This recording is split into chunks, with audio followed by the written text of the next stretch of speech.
Zach, welcome to the podcast, dude. Yeah, thanks for having me, man. You've watched me build this thing out since I have. the very beginning. Now you're here, and I'm excited to have you on because I want to talk some topics, fitness wise. Yeah. I want to. You and I, we hit the gym on a regular basis together, and we have some conversations. And there's been a lot of seeing the new side of the industry and where things have gone over the years and just your path through it. And I want to get into, I would love to talk steroids. Yeah. It's such like a taboo, dark thing for people, but it could actually be a pretty vital tool if you use it correctly. Totally. You know, me being 40, I want to jump into what it would take for me to just get my body and get back on track and what we got to do for that. And then just talk industry-wise. Like, you've trained a lot of ladies and a lot of men to step on stage and compete, and you're kind of pulling away from that a little bit. And, I want to talk why. And the real side of the fitness industry is kind of where I would like this episode to go and just have fun with it. And so I guess if you want to give me an intro, man, who you are, where you're from, and we'll just jump right in from there. All right. So, Zach Pulkinen. I wouldn't say from anywhere. I was a military brat. So both parents were Air Force, 22 years. And so it's new scenery every 3 years. You know how that goes. So, North Dakota is where I ended up graduating high school. And then went out this way to play soccer my first year. Ended up in Minnesota, northern Minnesota, play some football. And, like anyone else, I had those dreams of being a pro and all that, but it just wasn't good enough. But chased that dream for a little bit. Somehow ended up with a chemistry degree. Don't know how that happened. Well, I do. Our one of our coaches was the head of the chemistry department. Okay. And Ken Traxler, and he's like, they dropped the pre-pharmacy for program, which that was my deal. That was my plan. And he's like, nope, you're doing chemistry now. I said, yes, sir. And so that's how that went. Don't you love a good coach? Yeah, it was great. But no, I appreciated that. And so ended up playing football. Played a little indoor for a little bit while I was finishing my degree and chasing that dream still. And but tying it back all into to fitness, I always lift. I grew up on military bases, so you know how that goes. You're around the fit life. You could go into one of those gyms and smell it. Mm-hmm. You know what that smell is. That's funny you say that, man. Can smell that gym. There's not many gyms that, especially good military gyms, have that old school man. This plates. This is where work happens. And that's what it was back then. My dad taught me everything he knew about lifting, and not lifting was not an option in my family. Mm-hmm. Even my mom, mom and dad, all right, weekends we're going to the gym. Cool. So I grew up in these old school, this was what? So I started dinking around in the gym when I was 8, 9, 10 years old. And we were in Germany, we were in Maine, we were in, of course, Mountain Home here. And I'd go in the mornings with my parents to the gym, and man, it was different back then. Yeah. It was, no one had their phone out, Oh man. Everyone was just getting it, man. It didn't matter who saw you, who was there. It was cool. It was hardcore still then. And things have definitely come a long way. Definitely. That they have. I mean, just me growing, being on a military base, that's when I put it on. I put 100 pounds on and when I was in the Marines, and literally. What else do you do? That was it, and you're lifting, you're eating. It. Work. I mean, there's a lot of bullshit they had us doing, but once you got in that groove of things, man, that was life for so long. And I would love to go back to those bases now, like Pendleton on those gyms, and just see if it's still, there are some giant dudes when I was there. It was fun, and everybody supported everybody. And now it's like going to these gyms. I went into this one right here, this new one here. Yeah. And I'm like sitting there looking, and there's 6 kids all on, the little incline bench that you could adjust. Yeah. Every one of them, they do like a set, some half-ass set, and then they're just staring at their phone. Wearing pajamas. And 10 minutes. They're sitting there and just man, yeah, and that's watching. not. I'm like, God, bro, dude. If I rolled up back then, like someone was beating my ass, either my dad or one of the other big guys in the gym, just saying, "Hey, we're not doing that." Yeah. Like, you want to do this? Like, that's cool, but we don't do that. Yep. And I feel like some of these youngsters need to be snatched up like that. And like, hey, this is gym etiquette. Yeah. This is how this works. Yeah. And just the hardcore days, not to say hardcore, and I don't even like that term really, because it's just, what's your type of fitness? Yeah. And yeah, some like the garage gym style, just banging old school weight, and that's cool. Some like the newer, aesthetic gym, that's cool too. But man, back then what was common was just hard ass work. Yeah. Work. Like, and that's one thing, like, I know he'll probably watch this, dad and mom, but shout out to my dad. He whooped my ass growing up. I did not like my dad growing up. He'd be like, I was stoked when he went on like TDYs. Really? Yeah, because like then I knew I had a little break to like rest and shit, because we're talking, he taught me like, yeah, you're going to go to practice and then you're going to work harder after. Or like Saturday mornings, like he's like, get in the truck, we're going to the field, and we'd run, because I played soccer all growing up. In Germany I got really good.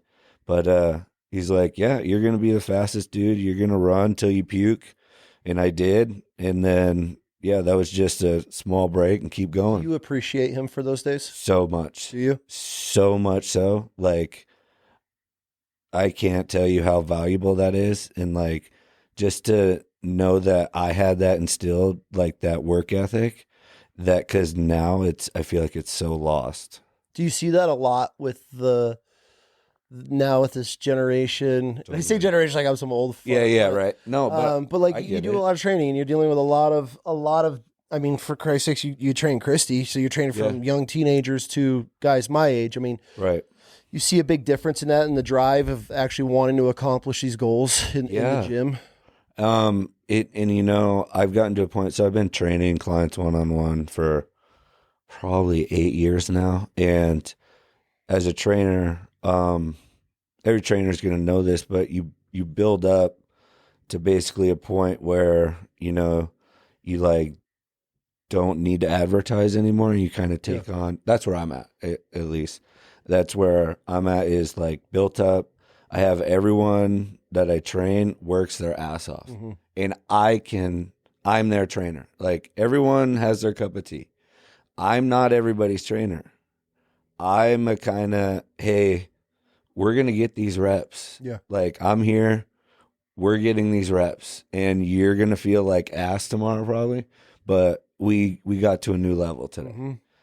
I've had to, and I don't say fire, but just kind of, we're not going to train anymore because I'm not your cup of tea type deal. And that's okay. I feel that everybody has a different, it depends on how fast you want to get to your goal, I guess. But 100%. But also I watch some of these trainers, and they're like scrolling on their phone, and their clients are like moving, whatever half-ass weight. I don't know. I feel like if I'm going to spend the money, set this goal.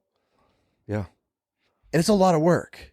Yeah. Your trainer should be into it as much as you are. Exactly. Period. And your trainer should be healthier looking than you are. Thank you. Yeah, these are things like I see in the gym, because we go to a trainer. We've said it 100 times. A trainer, you got to look the part, because you're going to have clients that want to look like you. Yeah. So you better market yourself according. Yeah. Like, that's number one. But yeah, the pulling your phone out, like, and then I love the we're both just not going to talk to each other. Just awkward. Mm-hmm. Like, you could be across the gym and you see that and you're just like, God damn, that's awkward. And absolutely not. Like, come on. Like, you're deep into the people business. So if as a trainer, I feel that you need to be learning your clients, knowing your clients on a personal level, but also with that. Okay. So gonna ask, male, female trainers. Yeah. Absolute shit show. Yeah. Like absolute shit show. Yeah. From what I've seen through the industry over the years, I feel like, I don't know, man, there's just such this taboo thing because you see it. I mean, you're in the industry, you've been around long enough.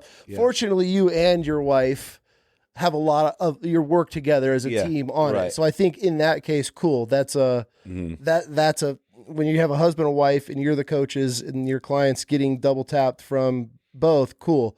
But I don't know, man. I see these dudes and they send their wives off with these trainers. They're yoked as fuck. Yeah. Recipe. Yeah, I mean,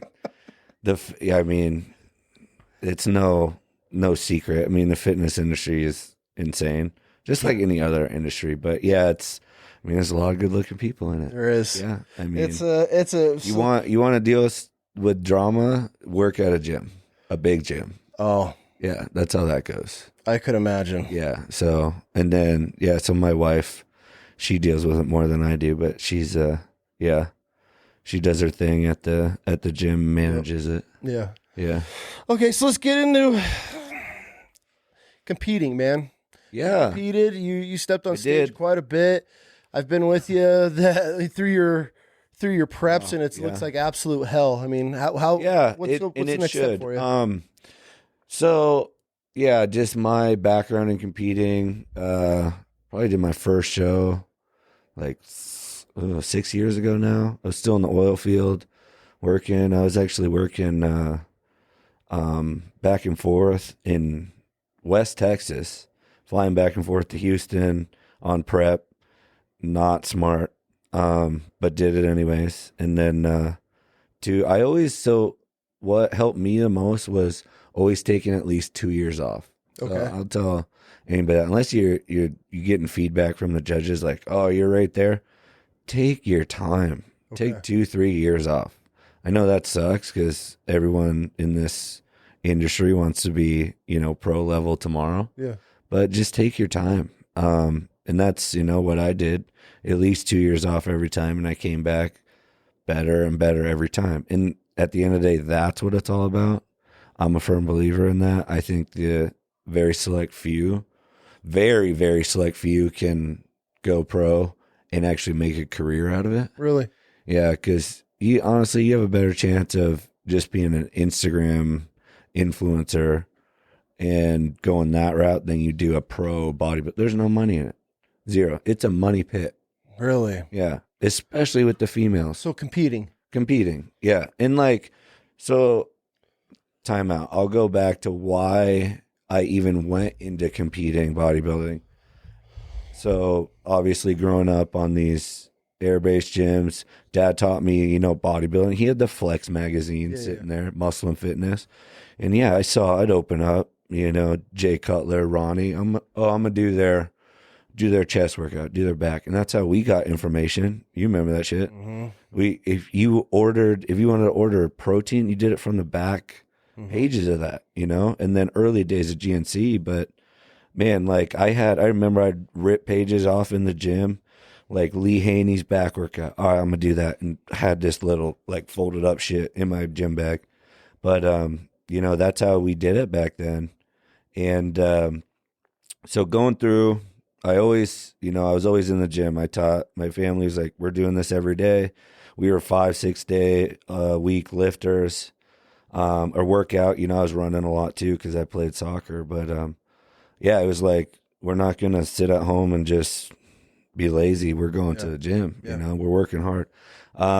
So fast forward, thought I was going to go pro in football. Had to make peace with that dream. And then I was like, man, what do I do? I just started in the oil field at one of my working for one of my buddies at Baker Hughes. It's now GE, but I was a chemical service representative, slaying chemical in the oil field, and I was like, I'm not an athlete anymore. I had that was such my identity, because growing up college ball, you have this like brotherhood, and then you're lifting with the boys. It's like some of the best lifts ever, like insane. You know it, like you play ball, like you know how that is, and then you go to not. And like for me, I always needed the gym, like for my mental, like everything. Like I have to go to the gym. I'm one of those. So I didn't have that, like, what are you training for anymore? Okay. Yeah. And so I was like, well, I like the gym. I'm going to still go. So I guess I'm going to like bodybuild now. Bodybuilding in the term of literally building up my body to look good. That's it. Like, no, didn't think about competing. No, none of that. If you would have asked me then if I would ever compete, I would have said no.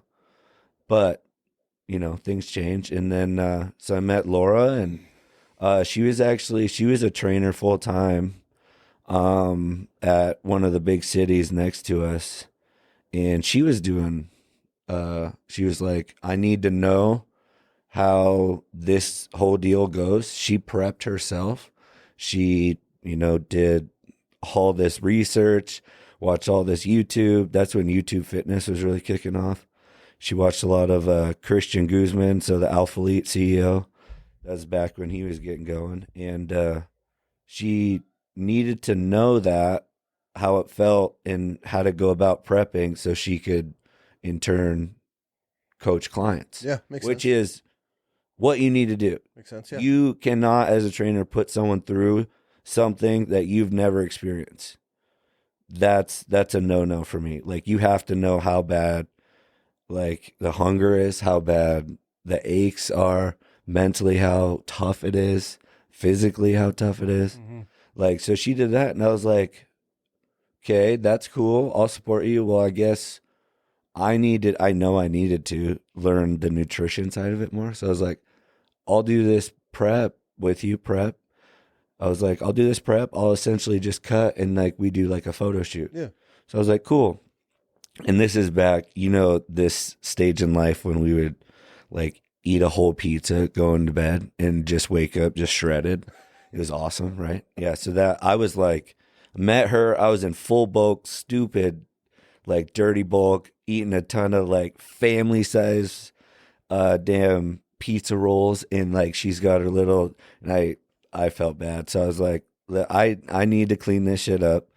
And, you know, I'd been thinking about getting into training. It's like, I just need to learn it. So that's when I started like actually taking it serious. And then you take it serious, it's weird, you grow. So I put on I was like 200 pounds, probably retired from football, and then put on like a quick 20 and like look good. So I was like, well, maybe I can compete. So that's how all that basically came to be. And then, you know, just the hunger for more as I was, you know, younger is like, I do want to get better. And like, I was always going to bodybuild. And at that time I thought, oh, I need to compete if I bodybuild. Yeah. No, I wish someone would have smacked me in the face.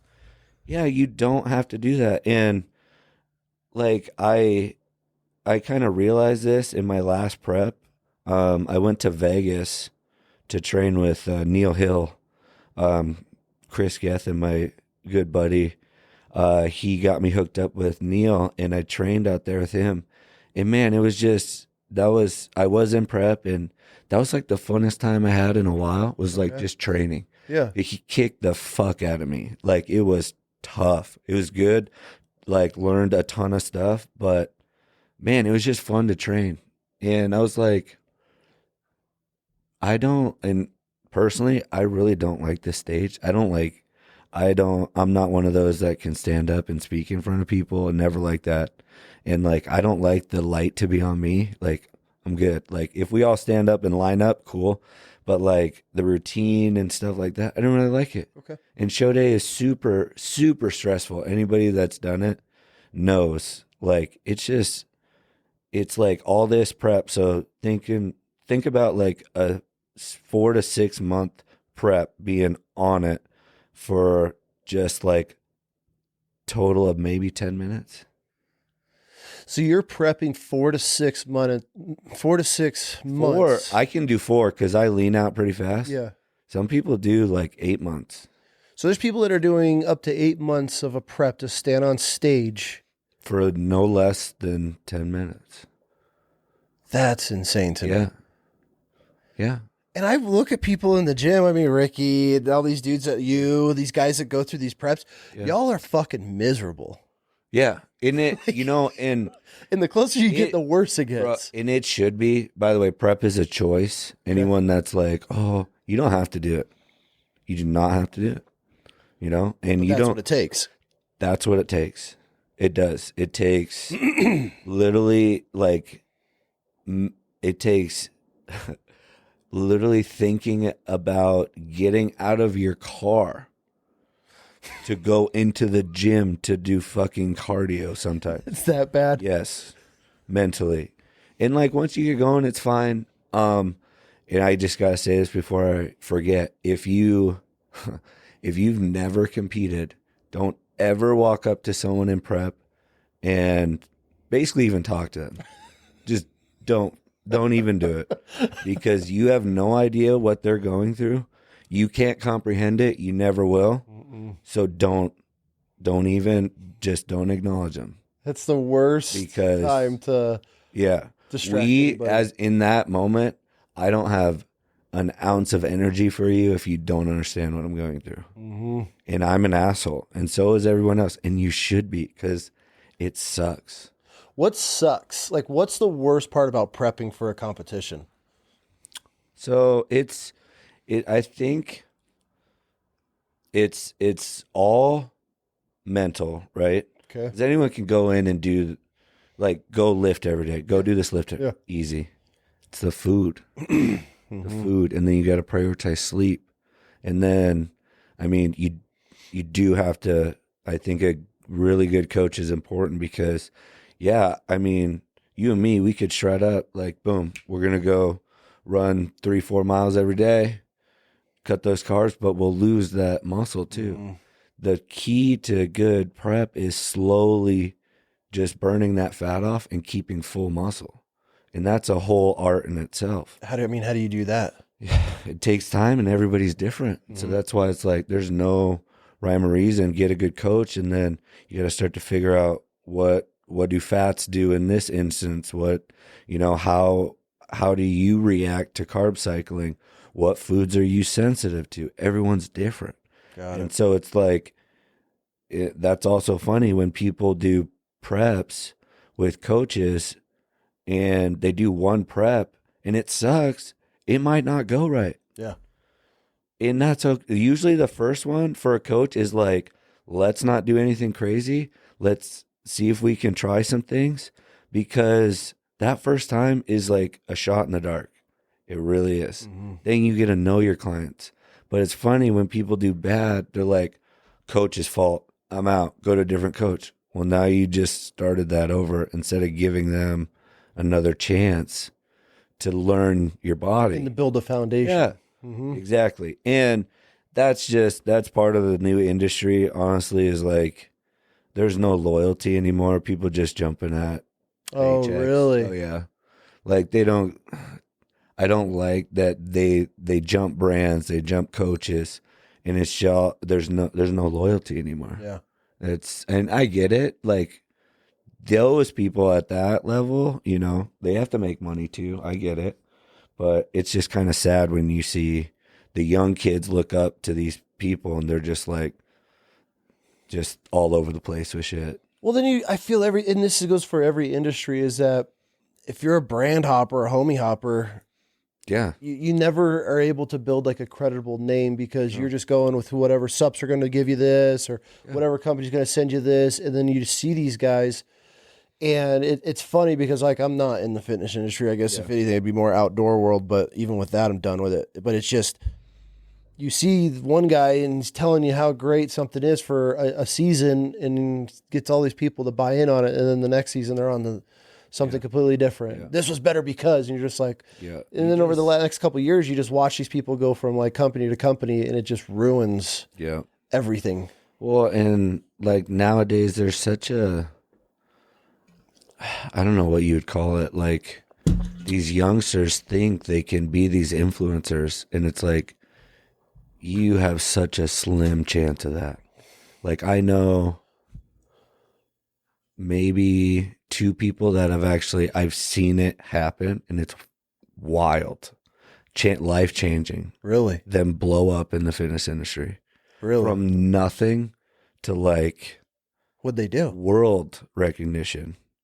It's a look. Okay. And then they get that opportunity with the brand, and a good brand, that will take care of them all the way through. Yeah. And yeah, they just start blowing up, but it's a gift. Like either you're funny or you have the look or, something that people like. But I feel like all these kids think that they can do it so easily. And it's like, no, like that person that I'm talking about, she works her ass off. Oh, I bet. And what's cool about her, she doesn't care to like film her lifts.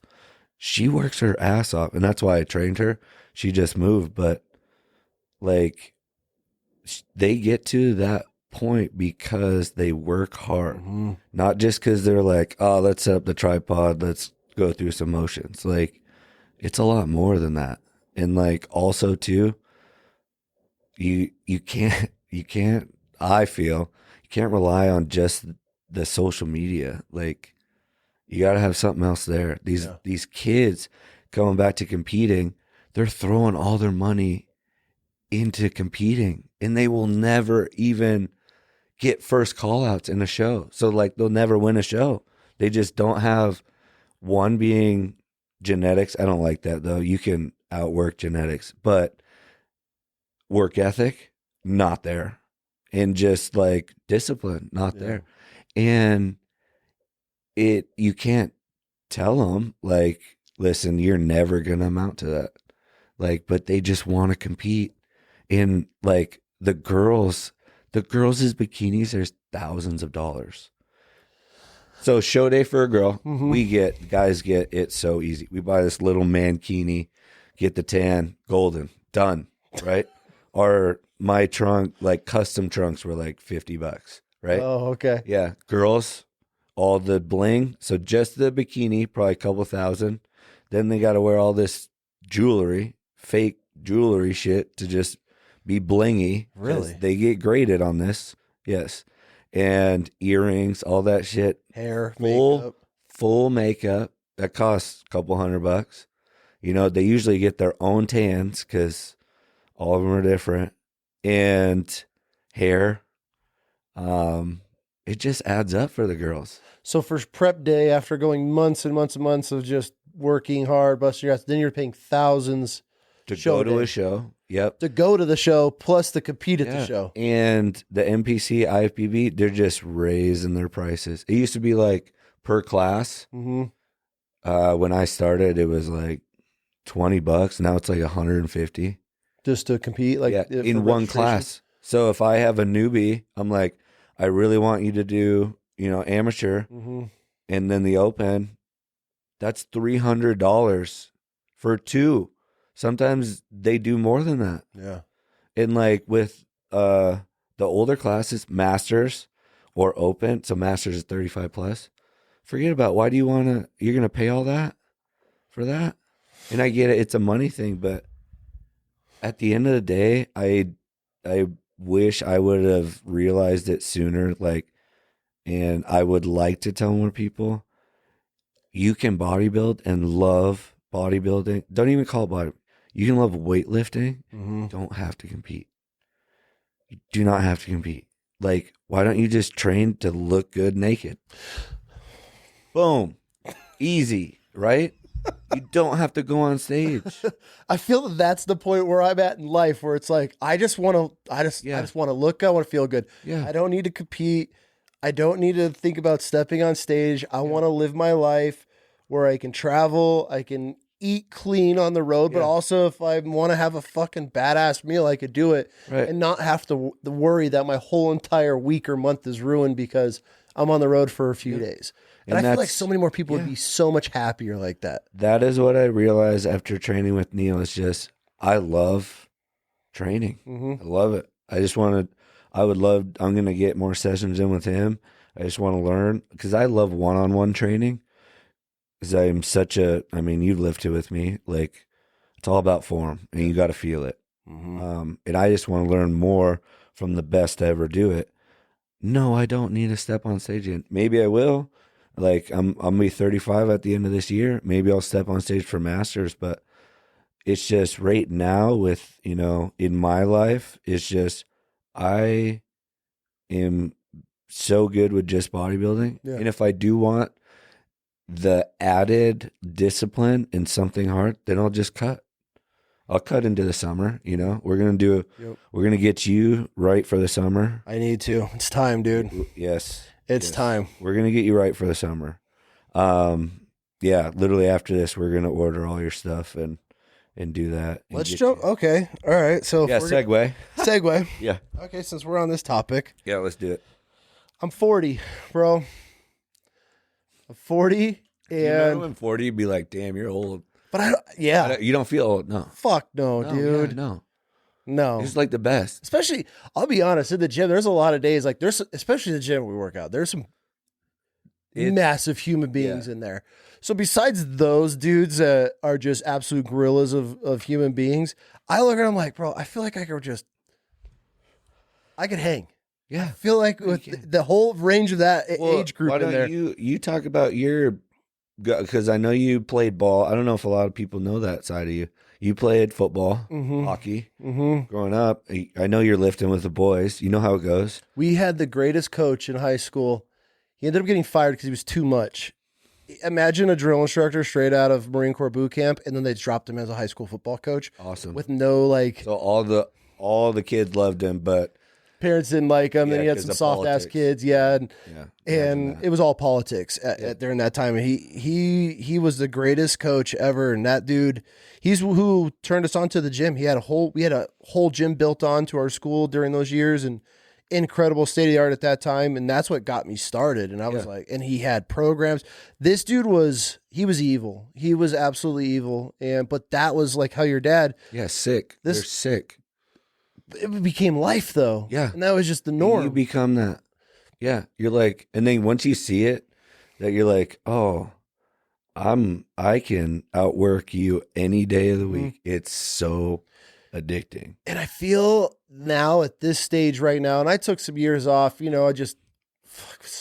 use it as an excuse, and that's what it really was. Yeah. There's no excuse, but I used it. No, I didn't hardly see you a couple of years because you were on the road guiding and this and that. As soon as I get into a groove, and I'll be like, hey, dude, I'll wishes trip. I'll see you in 3 months when I get back from wherever I'm going, and it's been really tough, but I've tried to maintain. And so now I'm 40. My only thing that really I can feel myself is getting stiff.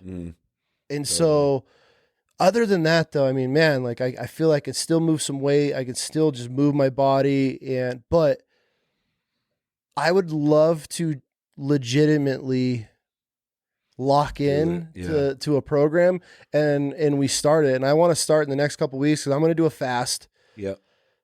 I'm shooting for 10 days, but I think 7 is my goal, depending on how I feel at 7, because I want to get started on this journey, but I want a reset. I want to reset, man. I want to reset my immune system. I need to reset my guts. Yeah. After my brother dying of fucking cancer, it helps rebuild all your stem cells. It helps fight cancer cells. Yeah, eat cancer. Your body goes into this survival mode and rebuilding mode almost. And I feel at 40 and everything I've put my body through with the inflammation and just breaking bones and collapsing a lung and all that shit. Yeah. I feel like, cool, I'm ready. I've healed from that last accident. I finally feel that I'm good. And so now that I'm turned 40, I'm ready to get back to where I can be comfortable. I would love to be somewhat lean, but I want to live a happy life. I have a bakery, bro. I want to have, some sourdough at the end of the day. Yeah, that's right. So like, where do we start, dude? Like, where would I even start on this? So, with everything, we it's always get your blood work done. Okay. Got to see what's going on. And I'm a big advocate of, the TRT, which is supplementing testosterone. Okay. Okay. I don't think the range is, everyone who takes this knows the range is so big. And for doctors to say, like, if you're just in the range, which is like 400 to like 1200, like, you're good. That's not a range. Yeah. Like, what? Chunk. Yeah. You're in that region over there. That exactly. Yeah. But like, honestly, that's why it's dumb, because literally, let's throw a number out there, 600 to you. 600 test, come back, blood work. I got, my count's at 600. You might feel really good. You're like, awesome. Because let's say you were functioning more around the 2s or even less. And I'm at the same 6 and I feel like dog shit. Maybe I need to be at 8. Maybe I need to be 1,000. Maybe you do. I know like big dudes like you, like over 6 foot, over 240 pounds, that do very minimal. And they can get by with that. But their natural is what? 500, let's say. They just need to be right at that 650 and you're cruising. It's euphoric. Okay. It's motivation, sex drive, pumps in the gym, clarity, all of it. All from just that, a little tweak. Literally. Your hormone, like, it controls, like, your thought process and attitude and mind. Like, there's a reason why, like, your hormones got to be in sync to function optimally. Okay. And so I would say for anyone who hasn't got their blood tested in the last 6 months, just do it. Just see where you're at, especially men. Because what age do you recommend? Well, I mean, you're gonna start losing. They say you're gonna start losing. Your natural test is gonna decrease in your early 20s. No shit. Yeah, but I know my buddy's grandpa is 87. And he has 1,100 tests. Good for that dude. Chases his wife around still, like, naturally. And but there's a lot of it. That's another story. But that dude works his ass off still, like in the gym. 87. Yep. There's a reason for that. So it's like, I would say yes, we're gonna get your blood work done. Do you have to go straight from blood work to TRT? Injecting? No. There's a lot of other shit. Okay. I like it because it seems, and I like test E. Okay. So usually doctors would probably test cypionate because it's a longer chain, stays in your system longer, so less injections, if you will. So I like test E because I don't necessarily want the big valleys and the big peaks. Yeah. I kind of want to stay right in there. And that's helped me since. And if we're going to look way back to when I first started steroids. Oh my God. Yeah, that's a good one. Let's go there. Okay. So your first cycle you ever ran. Yeah. We're going to talk. Holy shit. Let's talk steroids because it's such a taboo. It's got such a stigma. I mean, you got the guy that walks around the expos like natty or not, and people get so offended over it. Yeah, some people like that's like we're fighting, and some are like, let's talk about it. Yeah, and I feel so. My very first cycle, I put on 19 pounds in 20 days. I got up to 200 and I was stupid. Oh my God. I didn't know what the fuck I was doing. No, we all. I'm just filling syringes and just. Well, tell them time frame. This is the same time frame. No Instagram, no Facebook. This is before no nada. Yeah. This is like, hey, bro, you're big as fuck. What are you doing? That's it. And you know where I was getting my steroids from? Were narcotics cops. Yeah.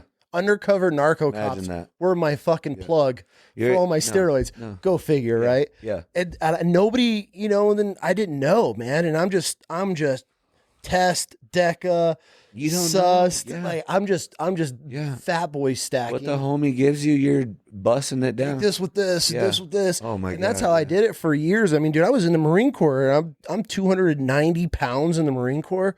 Just shredded. Stupid. People were looking at me showed like, me. Yeah. Looking and I'm like, oh fuck, I gotta Drug chill. tested. I gotta chill out on this, you know? Right. But it was just so dumb. And that's where I couldn't breathe. I couldn't run. I mean, I would walk up a flight of stairs. You know what's wild? These kids are doing that now and they have all the info in the world on it. And they still can't do it right. They still are dumbasses. Okay, so steroids. Yeah. So let's talk about your first cycle. Mine was kind of like that, but luckily I started super light. So I was playing football. I was 21 years old. My roommate was getting big, and he same love for the gym. That dude played hockey, and he was not an enforcer at like 260 pounds. 6'4" on skates. Jeez. He was a dangler. Anyways, amazing athlete, but huge. Like would warm up. This is where like you're in college and like that one dude and you're just like, I'm just gonna watch you do your thing, bro. Yep. Yeah, he would warm up 405 decline. He's like, just stand there. And I was like, what do you mean? He's like, don't touch it, just stand there. It was like a mental thing for him. Mm-hmm. The whole gym would stop and he'd just I'm like, dude, wow. And he's like, yeah. So his older brother was down in the cities, big dude, just massive bodybuilder. And he's like, hey, do you guys want to start? And I knew of steroids. I didn't know what test was this, sus that, trend this. And he's like, luckily, he was like, this is what you do. Just take, he did give me test E. It was like, yep, twice a week. And it started super low, which is, I'm glad he did that. I didn't know what dose to take. And this is when I should not have started when I did. I'll be totally honest, should have waited. No one should start when they're 21 like that. What age do you recommend? So I should have got blood work done. For sure. And then at that time, I would have been like, I probably would have still done it. You couldn't have told me nothing. Yeah, dumb. I get it. How he did it, well, not how he did it. He wasn't trying to convince me. What it was is he's like, listen, you're going to recover. You're going to be able to train harder. And I was like, I'm going to the NFL. So I'm like, give me that shit. I don't care. I'm going to the NFL. Okay. So I trained hard and I took it. And yeah, I gained a bunch of muscle. But luckily I was on such a low dose. I was on like, honestly, no more than 200, which is a great place to start. I would recommend like even you, like 200, see how you feel. You know? But that was good. Came off. He taught me how to PCT, which is post-cycle therapy. Taught me a lot, man. Like back then I didn't know that the vials came with the powder and you get your backwater. I like sent an email. I was like, this froze because I was in Minnesota.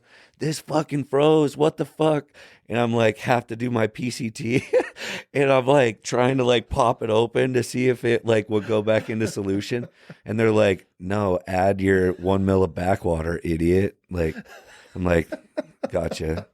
No, but I didn't know, bro. That's the thing. I didn't know. Right. So luckily, and I wasn't doing blood work. I didn't give a shit. No. If you'd have told me white dog shit, eating it would have got me to the NFL, I would have ate white dog shit. I don't care. Like that was my mindset. Yeah. Funny story. We were getting drug tested and I was like, oh shit. Luckily, it was for marijuana. Okay. And I was like, and all the dudes smoking weed were like, fuck. And I'm over here like, yes, we're good. Cause my test is probably like, you know, it's up there because I'm young, plus I'm running stuff. But no, so that was my first ever cycle, was 21, still in school, training my ass off, partying my ass off. It's not good. But yeah, I mean, luckily he taught me, we didn't teach me much. He told me, do it this way. And then just from that, like knowing what I know now is like, God, he could have really fucked me up. Yeah. But he did care about us. And so it was just tests, no other. I didn't run any other, like no mass, no other orals till like 28 when I was like done. I was just doing the little bit like test, little bit like 12 weeks off. Yeah. That was it. And put on good weight, like slow and steady.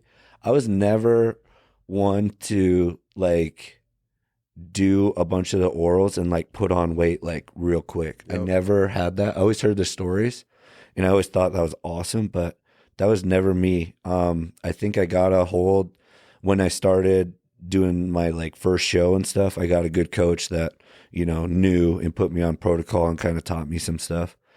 But yeah, that was my first go at it. And it's wild to like look back then. Like there was nothing. Instagram literally probably just started when I was 21, but there was no like, it was all taboo, man. You literally had to go ask the big dude in the gym, like, and hopefully he's not a psycho, you know, running, because we know those dudes running 750, and then 500 tren, 500 mass, orals on top. You're like, dude, how aren't you dead right now? And so that's another point I want to touch on is like the drug game has gotten almost out of hand. What do you mean? So back in the day, it was harder to get. People didn't do it as much because the industry didn't have as much interest. Well, not as much light on it. Yeah, because it was the old school. It was you're a meathead, you know that, and now it's like, oh, you're weird if you don't go to the gym, like, which is cool, but it's a different dynamic.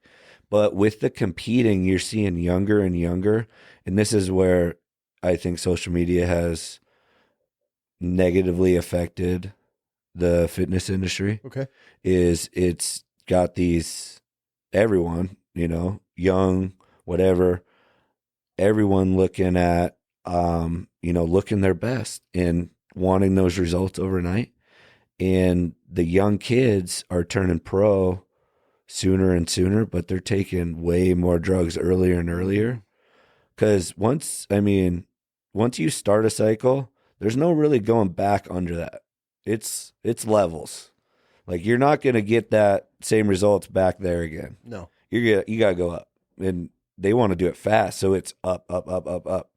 Okay? So that's one thing I'm glad I did not do. Always came off good, but with drugs back then, and we're talking, if I talk back then, probably Arnold days, pure. Arnold was getting drugs from his doctor, who were his buddies. Yeah. That's a different story. Not the local drug dealer, you know? So it's a lot more pure. We have way more sources now. People, you know, counterfeiting stuff, cutting stuff, and you're still getting, it's still illegal. You're not just going down to the store to buy it, you know? And so, and with the peptides and all this, there's so much to like keep up on. And there's so much, or I say so many more ways to really fuck your system up. Well, and I feel with these kids, there's so many of these young, just yoked out dudes on social now. Because I got a teenage daughter, and I see the boys, and I hear what they're talking about, and all of them are just, they all want to run cycles at this age. These like 16, 17 years old. And I feel there's nobody really out there talking about the side effects and the long-term side effects that these kids have no idea what they're getting into. And it's scary because you got the Tren twins. I mean, those guys, their names built off of that. You know, you got the Suliks or whatever that are just, these dudes are just giant, but they're eating a bowl of cereal before bed. That's like old school shit. And I feel like these kids, they're looking up to the wrong guys because they don't have and I'm not saying these dudes were any better, but the Dorian Yates and that our era guys. Right. But they weren't like that. There was such a respect there. Yes. And those are the guys that almost like wouldn't talk about it to just anyone. Like it's like, it's almost like a gatekeep. But though back then, those guys knew who was like serious and who wasn't. Now it's just like free for all. Yeah. You know, and it's like, it's true. Like I watched, you know, as much as I could and read about Jay Cutler. Like, what was he doing? You know, this and that. But it's like, now it's just, oh, trend twins are running this much at this age. I got to do that too, you know? And it's like, just look at Trent. Just read the side effects of that. And by the way, I've ran Trend. I ran Trend the last 3 preps, such a small amount. Like we're talking 150 is the highest I got. Okay. Yeah. And there's actually a bunch of articles now that actually microdosing it would probably be better, just less toxicity. Yeah. That's a whole other story. But we're getting back to they see these people and what they run. And like on social, it's like, oh, name your cycle. Like there's a bunch of guys that do that. Like, hey, coach, rate my cycle. And those are good because I think the guy doing it really like is like, dude, that's way too much and shit like that. Okay. But there wasn't that when we were there. No. You know, so it's like they have all this. That's what I mean, where they have all this access and they're like, bro, these kids are running like over 500 tests. Over 5 shit I've never even touched before. The highest, I'll tell you right now, the highest I've ever ran test, 500 on full blast. Mm-hmm. I got blood work done and I was running SUST 250 twice a week and at 200 and I was over 1,000. Like it was almost off the chart. So they were like, come down. Like, I'm good. Less is more. Yeah. Less is more. But these kids aren't thinking of that. No, they're thinking, oh, more is more muscle. Mm-hmm. Actually, more is if you actually fucking work hard and go to failure, go to bed, eat your food. That's it. Mm-hmm. That's it. Not, there's no magic pill. You know what I mean? There's no magic pill. And I do, like, going back to, you said when we started about how I don't want to keep going into coaching competitors. Yeah. Is because mostly of the drugs. Really? Yeah. And I cannot, and it's mostly my females, I cannot justify putting them on what some of these female athletes, pros, are on. I can't do that to them. I watched these videos and these from the Olympia or wherever. Yeah. And these guys interviewing, and they're like, "Are you natty?" And these girls and these women, and what they're cycling, and and then they always ask, and what I find interesting is all of them said they were natural till they wanted to go pro, and the only way to go pro is you have to do steroids, male or female, like pretty much, yeah. And they're like, in order for me to compete, I have to get on a cycle, and in order to even just think about getting a call out or anything.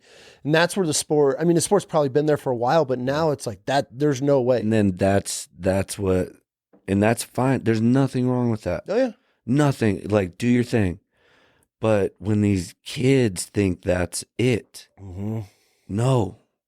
Like, and it's so hard. I've built up some great athletes, and I have a couple young girls, and they want to be pro like tomorrow. And I'm like, you're 16. A couple of these girls I've gotten when they were 16, and phenomenal athletes, great work ethic, but they see this toxic bullshit on Instagram and they compare themselves to it. And like, wellness, right? Wellness is like the new cool thing. Big ass, big thighs, small upper body, awesome look. They want that as a young woman. Developing woman. Yeah. And I'm like, time out. I want you to literally go home and see what that girl looked like at your age. Compare that. Because my girls are light years ahead of that shit. But it's the hardest part is telling them, no, we're not running any cycles. We're just going to food, and lift hard and rest. Yeah. You're still in school, still in high school. You can do this forever. Let's just build. Let's build a base, and then, I've lost girls because I won't put them on certain stuff. Really? I won't do it. And yes, they will. 100%, if I add some of these compounds in, they will look a lot better, but I will not do it. So this is the interesting part about the fitness world. And to me, and I've kind of said it for years, is how because I watched Britt go through a prep right before she got pregnant, which was, we have no idea how it even freaking happened, but right.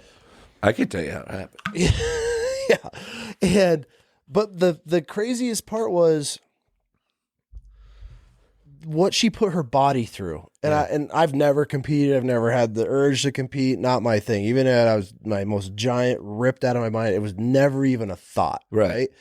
But I watched Britt go through this. Yeah. And like her period stopped. She lost her period. I mean, she was a zombie. And I'm looking at her, I'm like, this isn't healthy. No. And this is not point healthy. Right there. The health and fitness industry is not the health industry. No, it's so far from it. People that try to justify them being in the fitness industry as healthy, oh my God, like bad. I look at like Chris Gethin. Yeah. That's the health industry. Yeah. That's health industry. The competitive side of the health industry, I feel, is the biggest scam. And that's why he doesn't do that shit anymore either. Yeah, no.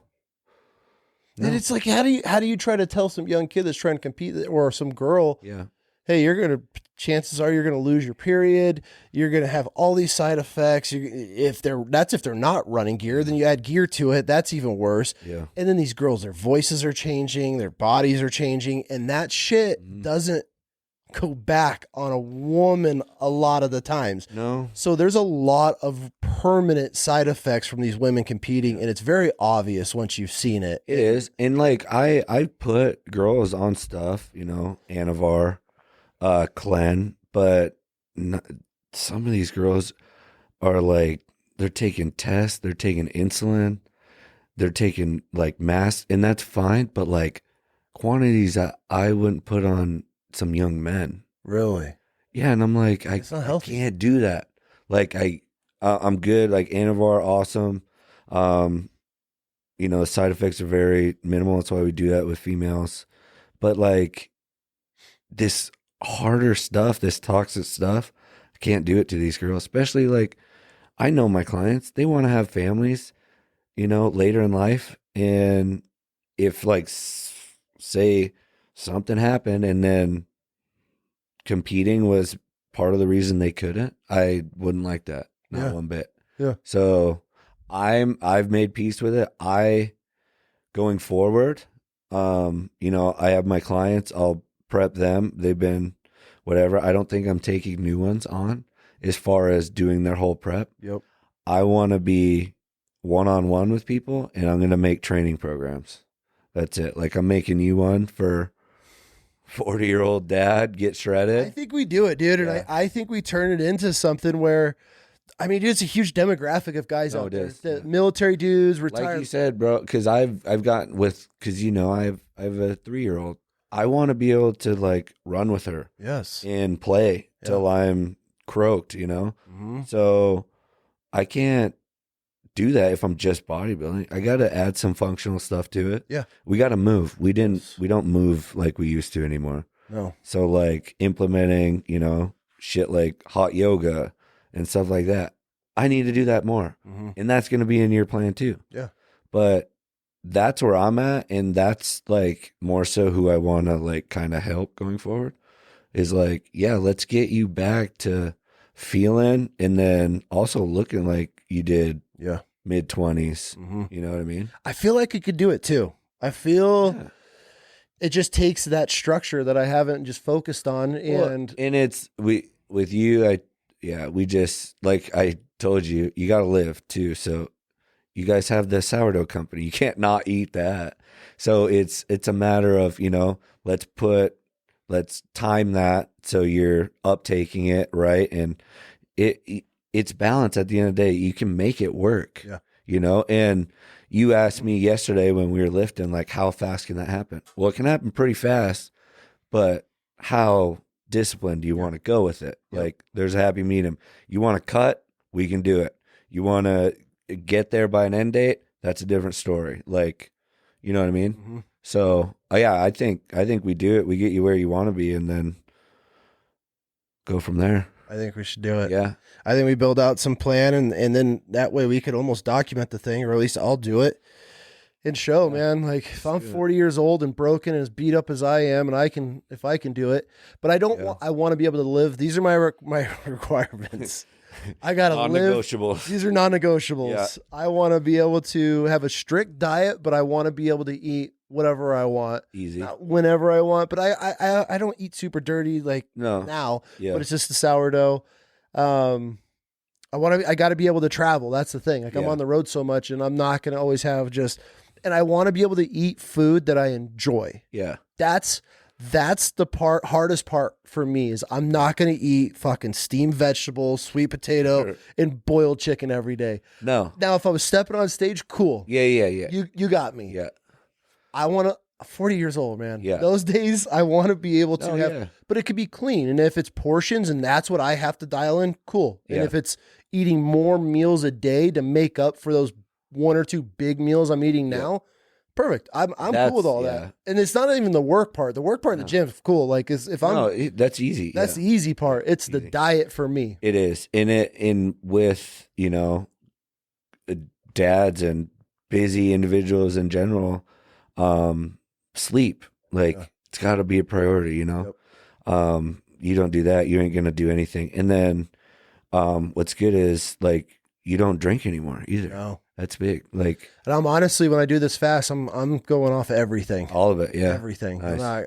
That's how you do it. Yeah. So, I already did it for I don't know why I jumped back on so quick. You're peer pressuring me to get back in, but yeah.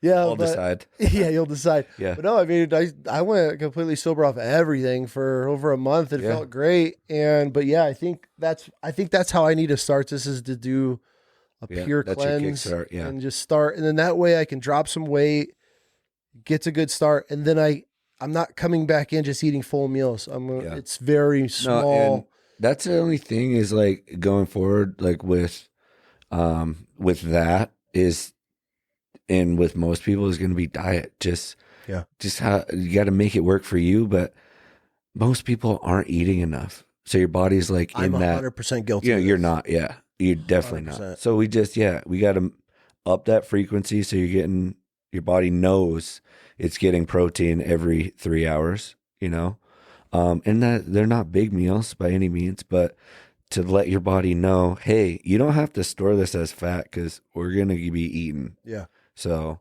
that, everyone's different. So that might take a little bit while, but once that is kicking, that metabolism's going, golden. But it's just getting there. And it is hard to break, those habits. It is. Mm-hmm. It's not a overnight thing. I'm one of those people. If I have to break a habit, I have to do it cold turkey, or I'll never do it. Right. If I get a little taste of something, and I know if I remember what it tastes like, I'm fucking in. Yeah, that's my problem. So I have to, and it sucks. Like, whenever I'm done with something, jump in head first. Then so that's where I'm at, and that's why I think, because I have to get that colonoscopy. I know it's next week. Oof. Because it's, there you go. Yeah, I got to do it every few years since my brother passed, and it's already been a few. Blood work too.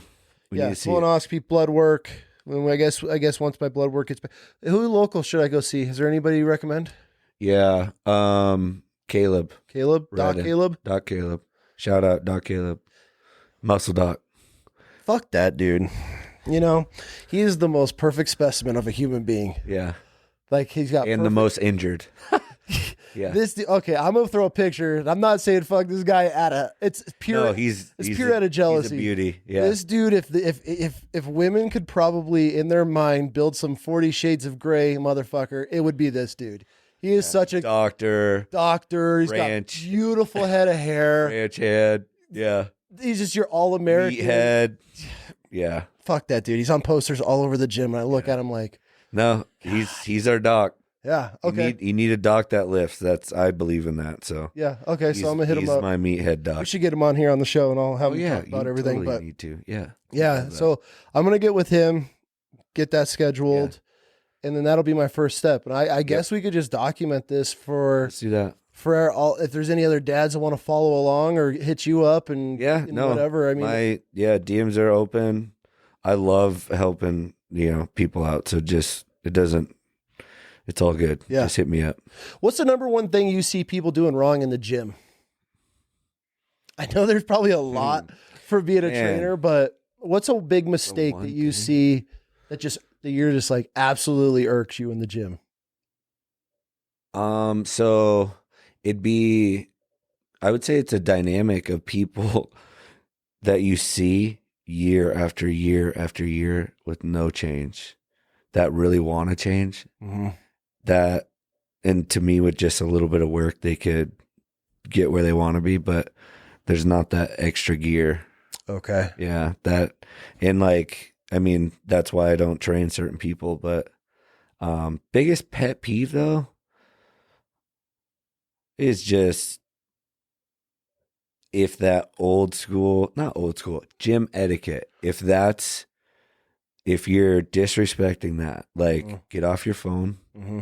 Like, I don't care if you're setting up tripods. Like, I'm not one of those. I don't care. I'll be honest with you. I'm going to interrupt you. For an older guy in the gym, I support that. Yeah. I think it's really cool because it shows your gym's full of life. You got people in there that are trying to... that care. Yeah, I'm good with that. Just don't be a dickhead. Like, and if somebody walks in front of your camera, shut the fuck up. If you're going to make a face, we're going to have words. But I support people in the gym filming shit because if it's helping somebody else and they're giving proper tips or whatever, and dude, I support. Yeah. But it's the if I ask you, you're on your phone yesterday, bro, and you have, you better get to it, or we're sharing. Dude yesterday, yeah, you asked him, and he's like, "Oh, I got 2 more," and goes back to scrolling for 5 minutes. I know. I don't do well with that. No, I have to bite my tongue at that gym. Yeah.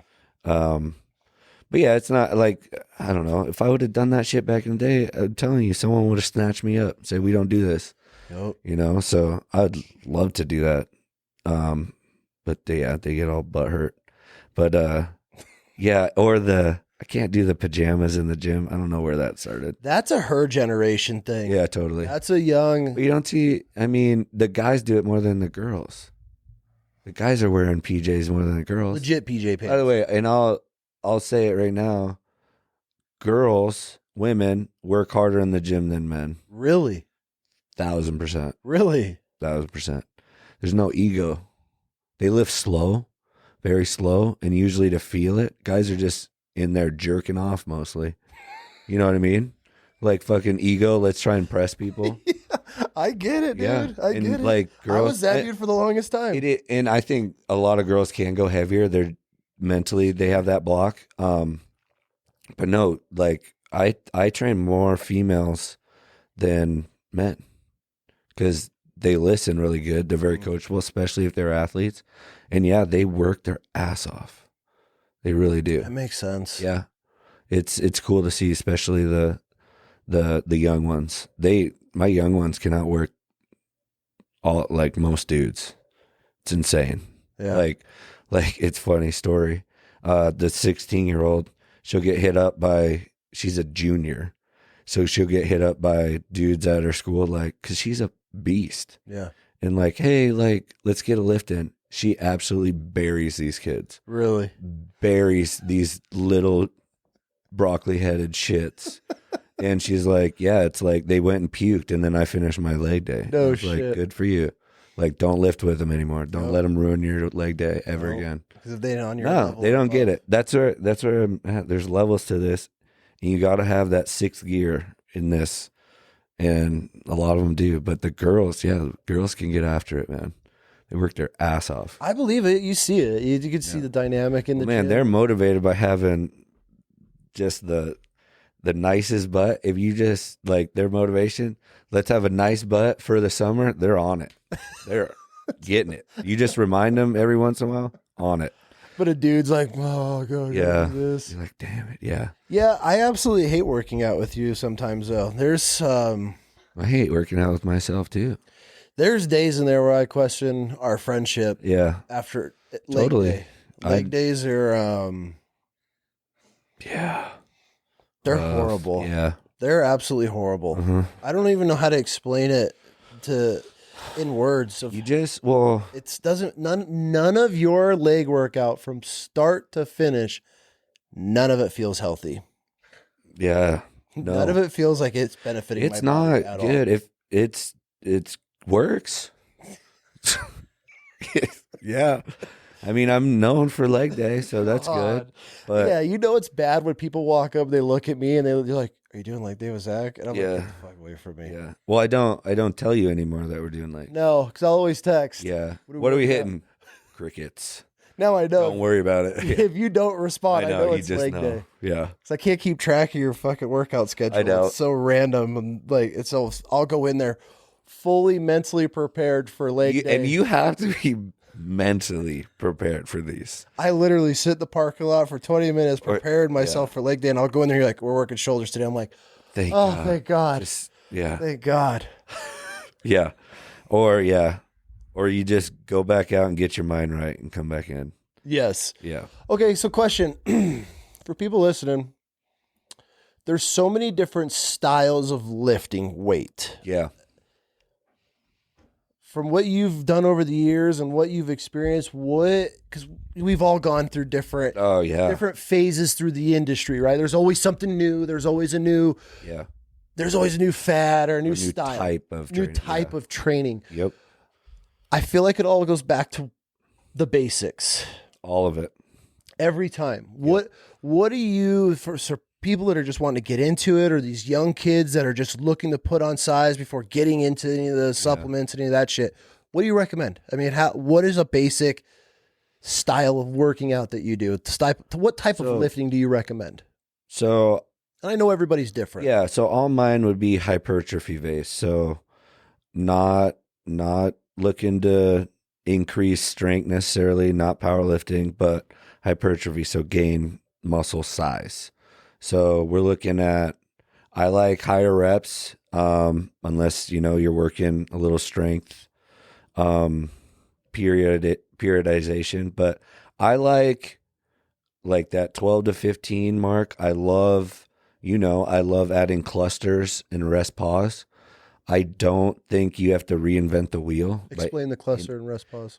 So clusters would be, you're pushing, let's say, through a leg extension, and then let's say you get 10 reps, you probably could have got 12. You shut it down, get a couple of breaths in, get 5 to 6 more, shut it down, 5 to 6 more. So you're taking just little breaks in between clusters of reps. Those suck. So those are larger clusters.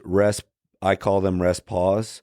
Clusters is where you take it almost to failure again, but then you take a less of a rest and less reps. So if that makes sense. So you get your first initial cluster, okay? Rest, 1 or 2 breaths, get 1 or 2. When you can't get 2, try and get 1, then you're done. And that's the type of training and I'd always done the clusters, larger ones, but Neil taught me more so his style of training, which is Y3T. Okay. Very industry known. And he's produced some amazing athletes with that. But that style is just one variation of the clusters going to failure.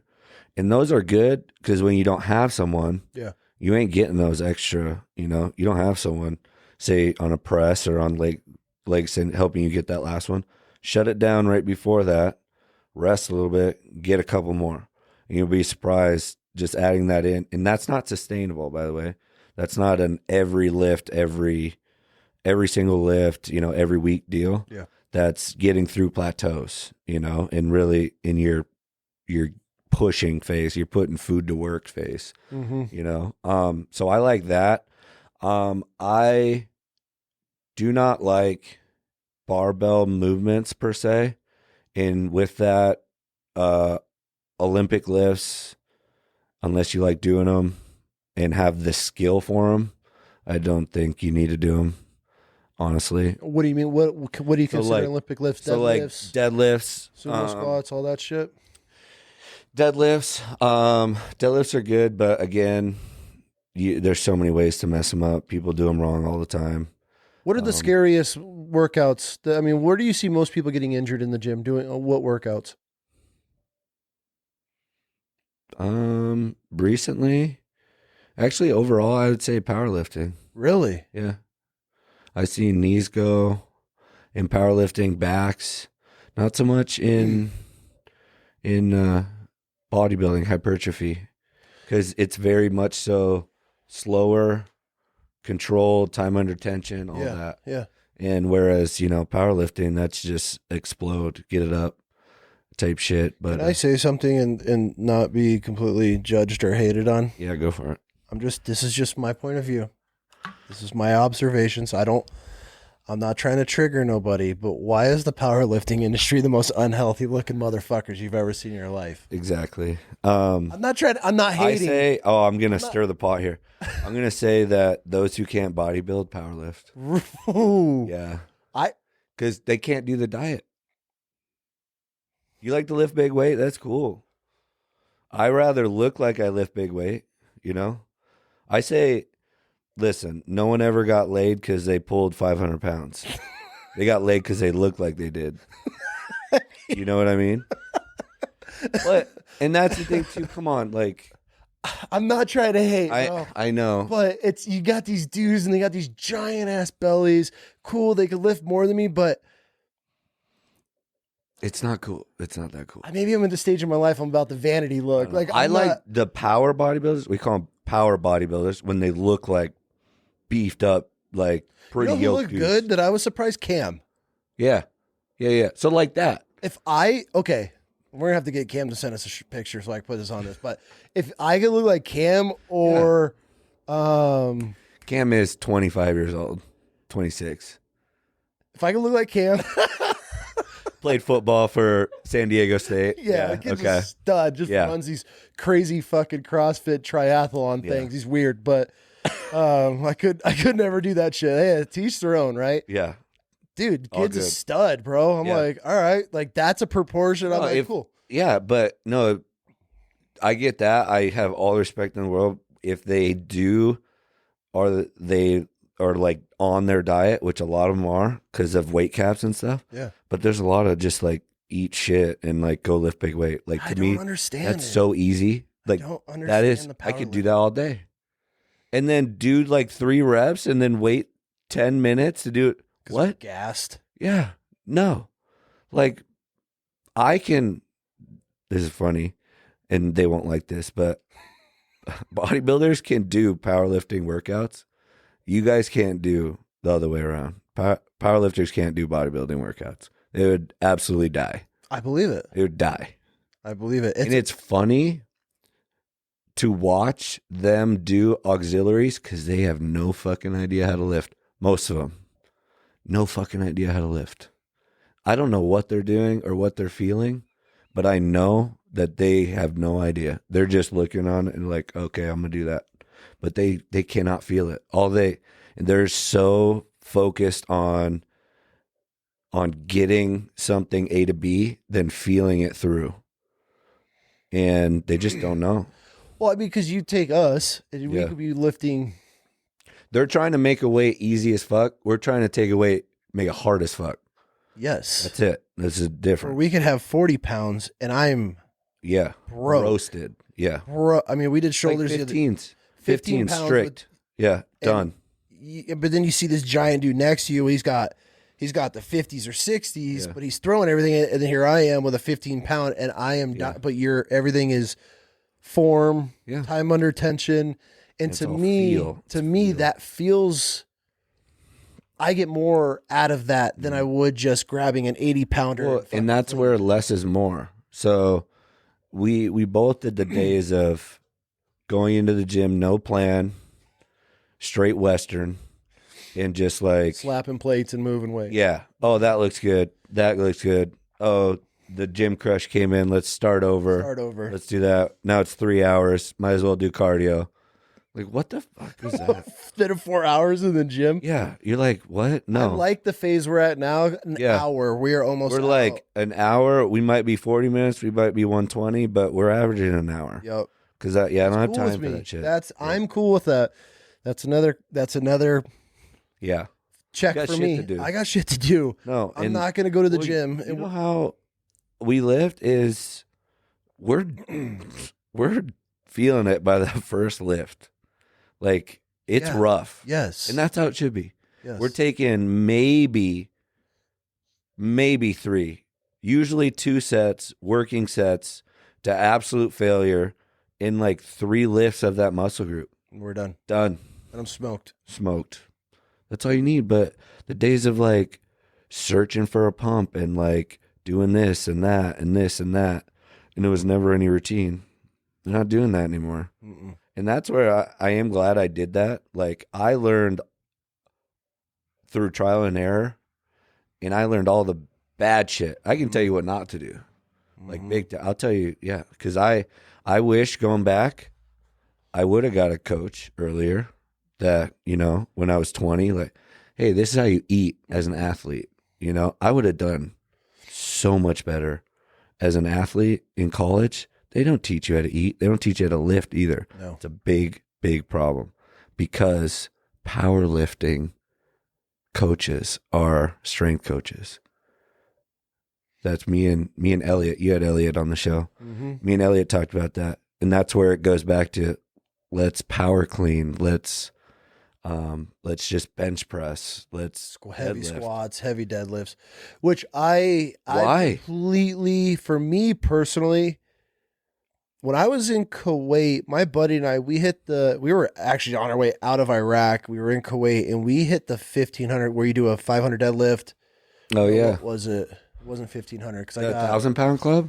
I got 4 on bench, 5 on deadlift, 4 something on squat, but maybe it was the 1,000 club. But they had I went at that Kuwaiti gym. Our names are on the fucking wall. They have the thing over there. Yeah. But dude, all my injuries came from squatting and deadlifts. Yeah, heavy.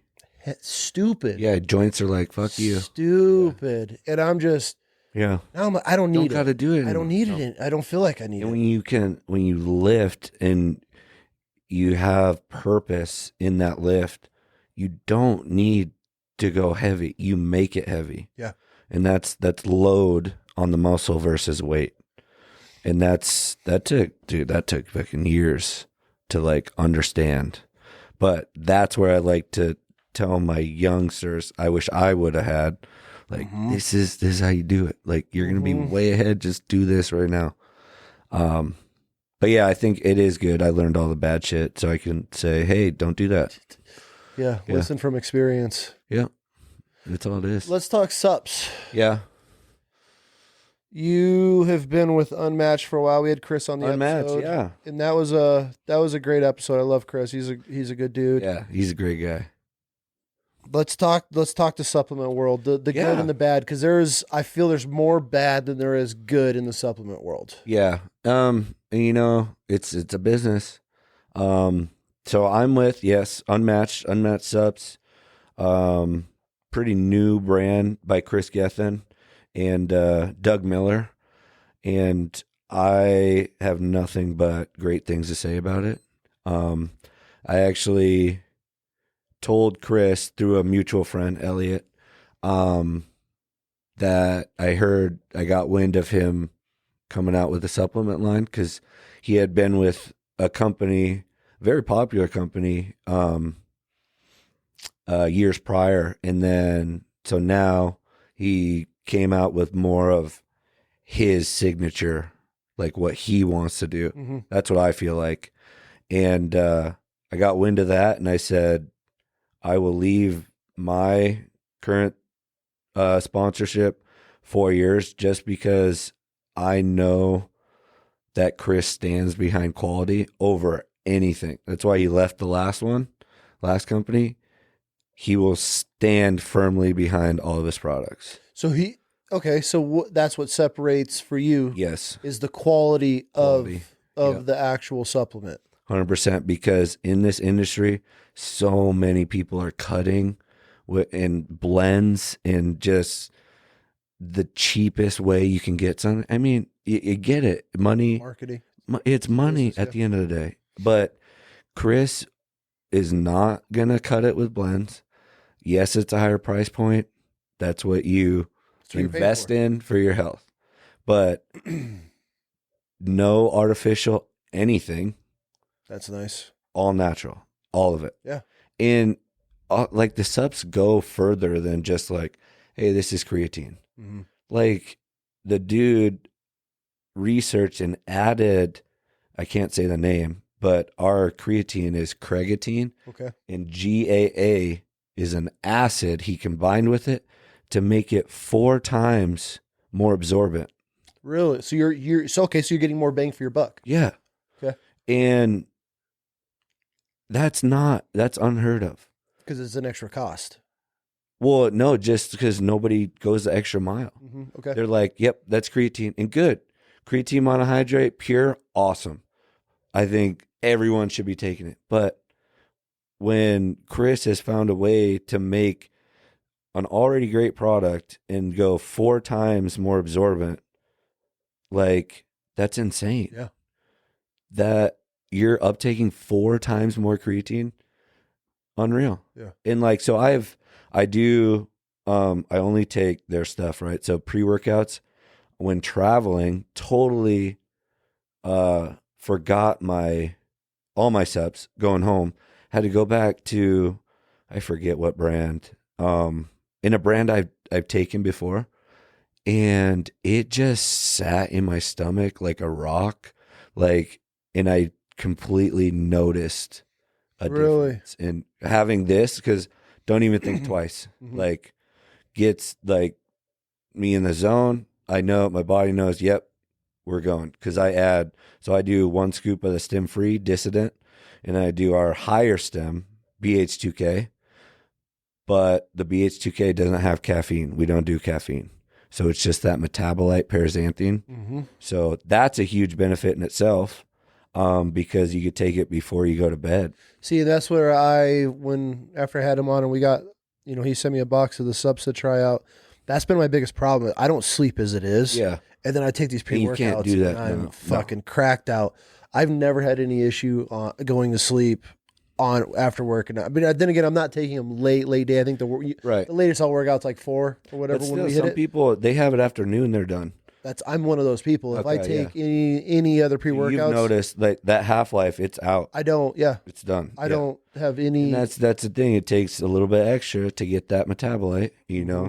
And who patented that? Chris is actually friends with that guy. Oh, really? Yeah. And so paraxanthine came out with just single pills now as well. Or Unmatched came out with paraxanthine pills.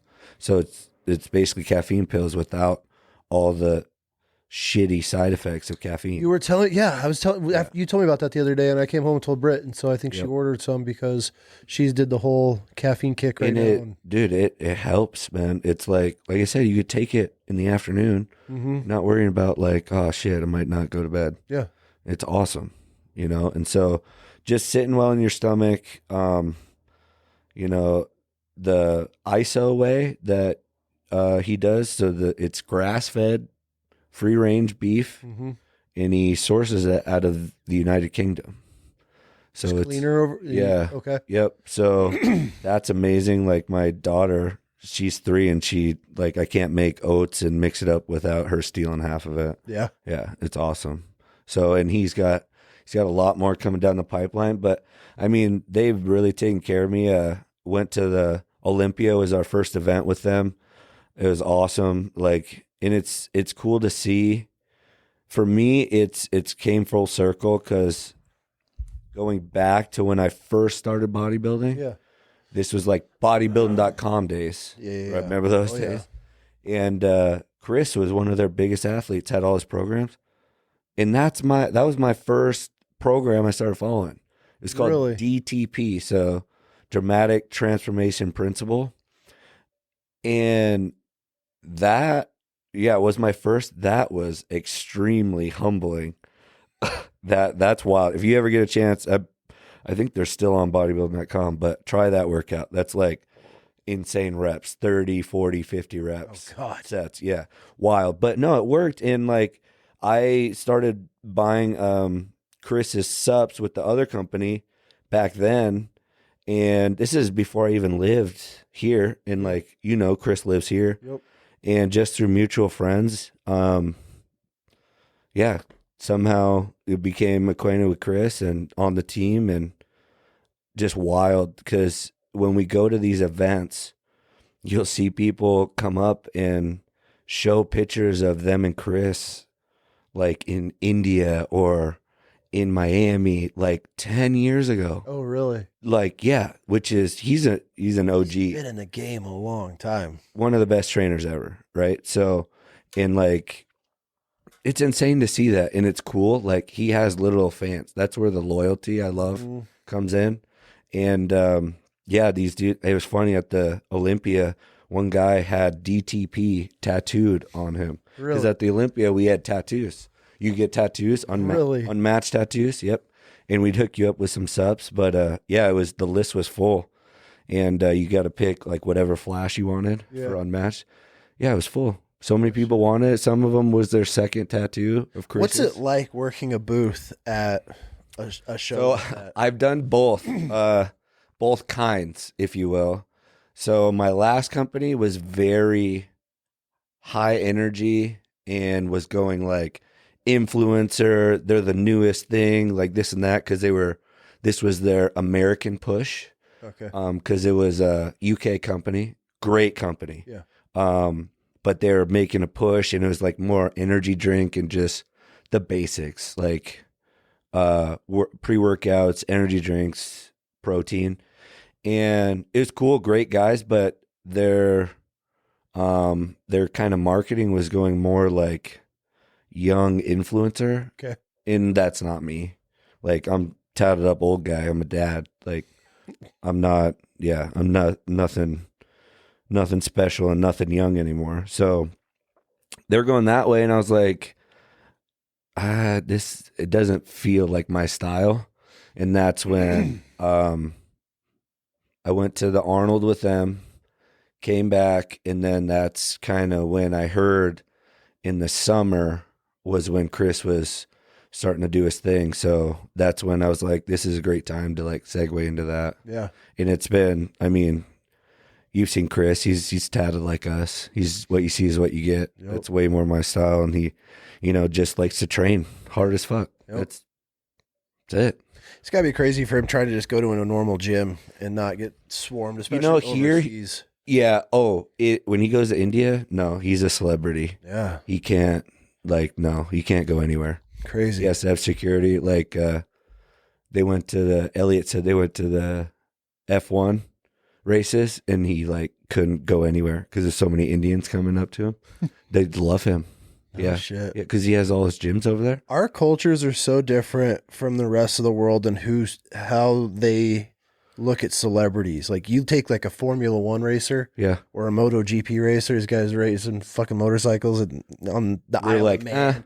Dude, they would walk the streets and nobody even know who they are, and they go anywhere else in the world, and dude, they are just worshipped. Yeah, I mean, we worship like celebrities in this country when the rest of the world they worship athletes. Yeah, all soccer to oh man, you name it, and it's everything, and it's weird because I followed this guy years ago when I was really big into racing bikes.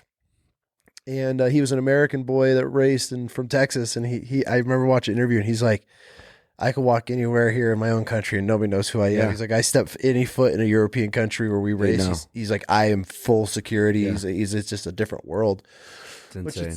It's weird. And if you could crack into those demographics like Chris has, you're set. Oh yeah. No, and I mean, he's over there right now, actually.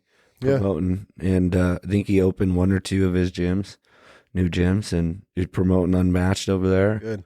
Yeah, and doing a bunch of seminars. But no, it's really taken off. Like the booth, awesome. It's what I liked. It's not a crazy loud booth. We like to actually come out from around the booth and talk to people. Yeah. And Chris is always taking pictures with people and stuff, and just have a conversation. And I like that. And let's talk about the products. How have they helped you? Like questions.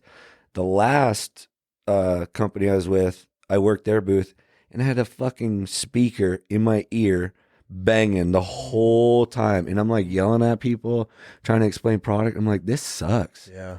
And like, so they brought me in. Of course, I was the oldest. This was 2 years ago now. And like the other athletes, if you will, that they brought in, just like deuced out. Like, oh, I don't got to work the booth. Like, thanks for flying me in. But Really? I'm just going to go check. Oh, I'd be so bad. That's what these young kids think. They're so entitled.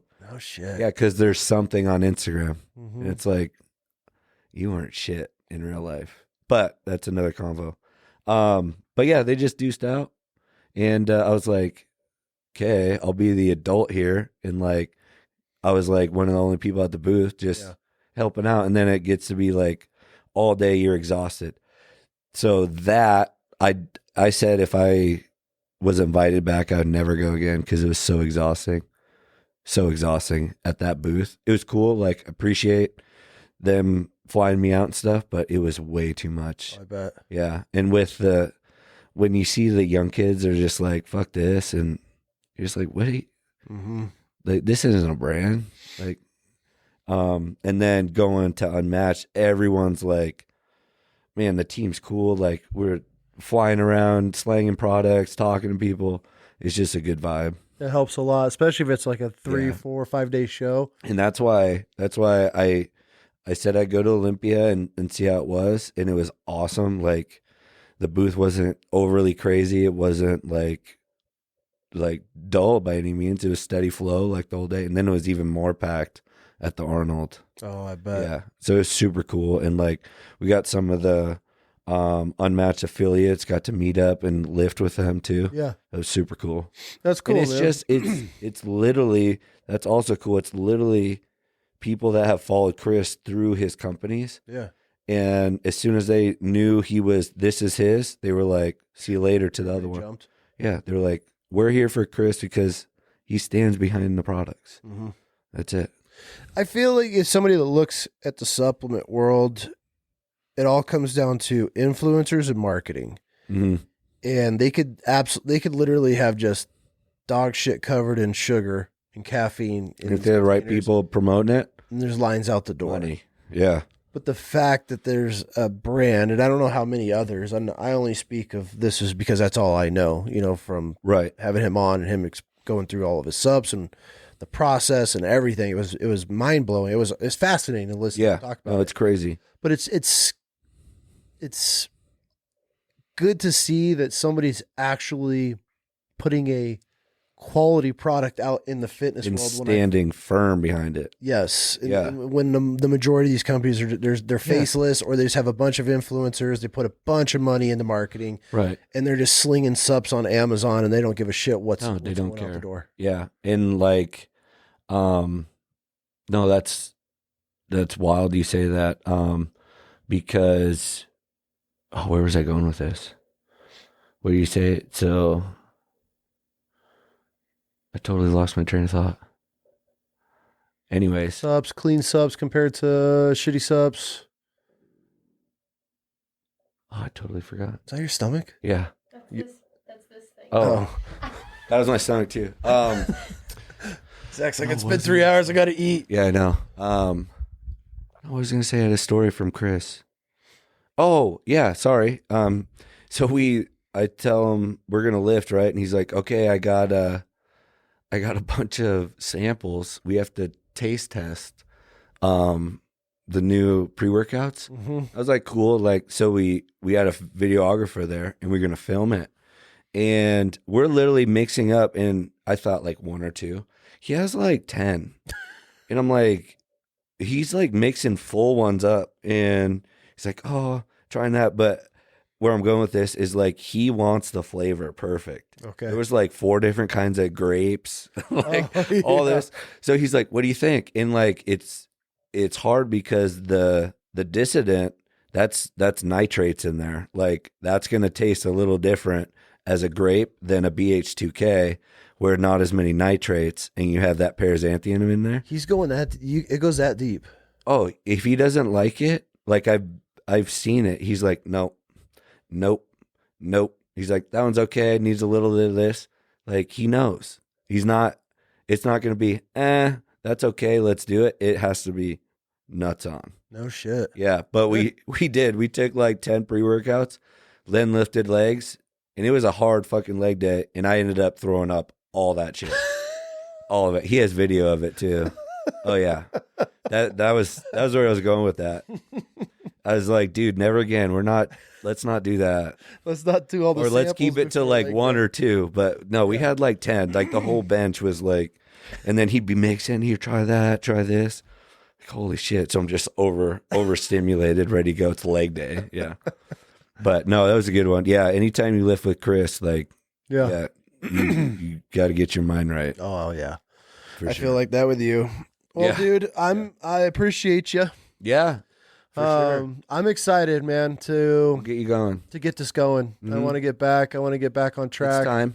It's been long enough. Yep. I've gotten through the injuries. I've slowing down. We're getting rid of wishes. Yeah. I got time on my plate now. Yep. And so No, it's good. I think excited. now's a perfect time. 40. Cool. When I Yeah. turn my goal, I turn 41 in August, the end of August, beginning of August 30th. Oh, there we I would go. love to have a 6-pack by then. Yeah. Let's do that. That's the my goal goal. then. That's the goal then. And we'll keep me accountable. Yeah, we're putting this on the Yeah, fucking this internet. This is on the line. Yeah. It's on the line. Okay, so August 30th. Yeah. My goal is to have a 6-pack. Okay. Fair enough. Yeah. Let's fucking do it, dude. Let's do it. Okay. Okay. And it's on That's it. August August 30th. 30th. I turned Okay. 41. I want a 6-pack. Yep. Back to fighting weight. I would like to be 235, 240. Okay. And you're what, 260? 655, 260. I fluctuate. Yep. So I would like to be the 235, 240 lean 235, 230. I would settle for 230, but I don't want to get below 230. I think Okay. Let's do it. that's Yeah, not and we'll document. We'll show everybody.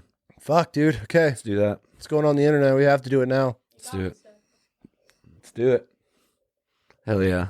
You don't even know. You don't even know the fucking beast that's about to come out.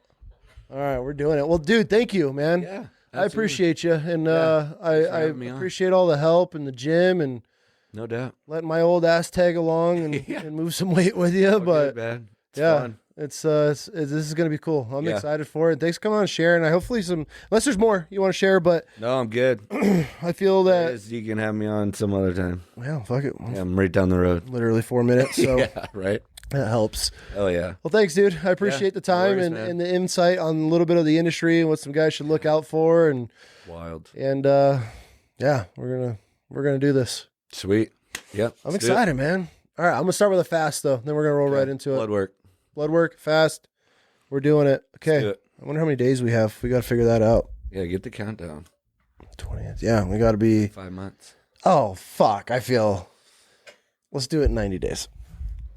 We can do it however fast you want. All right. Yeah. We're doing it. Let's do it. Cool. Thanks, man. Yeah. Is that a good one? That was an easy one. That was great. That was easy. That was good. Yeah?